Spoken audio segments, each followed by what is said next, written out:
শেখর, কি বনি, তোমরা চলে এলে কেন? আমি তো বললাম আমি কাজটা সেরে আমি নিয়ে যাবো মিটিংয়ে। কিন্তু মিটিং এর আগে আমার তোমার সাথে কিছু কথা আছে। সেটা তো বাড়ি গেলেই বলা যেত। না রে ভাই, বাড়িতে কি কোনো কথা বলার জো আছে? ওই মেয়েটা তো সারাক্ষণ শকুনির মতো চোখ করে ওত পেতে বসে থাকে, কোনো কথা হলেই সেটা চালান করে দেবে। তাই বলছি ভাই, সব কাজকর্ম রাখ, আমাদের কথাগুলো শোন। কি কথা বলো? শোনো কি অভূত, আর ছোট মামার কথাগুলো শুনে একটা বিষয় আমি কনফার্ম, বাবার মনে ওই মেয়েটার জন্য ডাউট তৈরি হয়েছে। আর আজকের মিটিংটা ডাকার কারণ হলো ওই ডাউটগুলোকে ক্লিয়ার করা। এটাই সুযোগ কি অভূত, আর আজ সবাই থাকবেও। আজই এই সুযোগটা নিয়ে ওই মেয়েটা আর সোহমের মুখোশ খুলে ফেলতে হবে। কিন্তু কি করে? ওদেরকে জিজ্ঞেস করলে ও তো এমনি এমনি বলে দেবে না।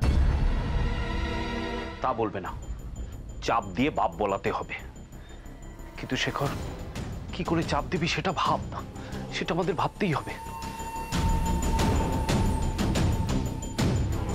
কিন্তু সোম জানবে কি করে? ও তো আর জানে না আমরা মিটিংয়ে যাচ্ছি। তাই না?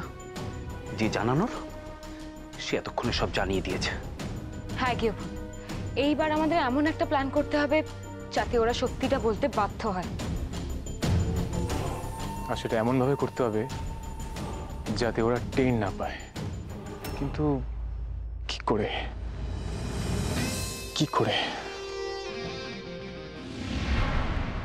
মহারাজ, মহারাজ আপনি শুনবেন তো আমার কথা? তাহলে আমি আমার প্রাণ সমর্পণ করিলাম, আপনি গ্রহণ করুন। পেয়েছি শেখর, আমি পেয়েছি। কি? তালা খোলার আইডিয়া। এইবার দেখি সোহম কি করে চুপ করে থাকে। ওকে কথা বলতেই হবে। শোন, আমি যেটা বলছি মন দিয়ে শোন।